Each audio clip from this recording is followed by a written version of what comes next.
สวัสดีจ้าเมนูไทยบ้านวันนี้อันจะพาตำน้ำพริกกะปิมะม่วงหาวมะนาวโหนะจ๊ะทำได้ทั้งของขาวของหวานนะส่วนประกอบก็จะมีพริกขี้หนูสวนกระเทียมกะปิคองโครนนะจ๊ะในส่วนของไข่ไก่บะเขือพวงชะอมเนี่ยอันจะเอาไปชุบไข่ทอดเนาะบะม่วงมะพร้าวครึ่งแทะเมล็ดแล้วก็แช่เกลือไว้สักกำนึงนะมันเป็นยางนะไปตำน้ำพริกด้วยกันนะพริกขี้หนูใส่ลงไปตามด้วยกระเทียมนะจ๊ะโขลกคือพอละเอียดเนาะ กะปิใส่ลงไปนะคะตามด้วยเม็ดมะม่วงตำบุบตำบับก่อนนะเจ้าตามด้วยบะเขือพวงนะเจ้า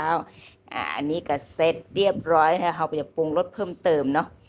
ชูรสใส่ลงไปให้น้อยนะน้ำตาลทรายนิดหน่อยแล้วแต่ความชอบนะน้ำต้มสุกเนาะใส่ลงไปพอคลุกคลิกนะคะอันนี้ก็เสร็จเรียบร้อยนะพริกกะปิของเฮานะเจ้า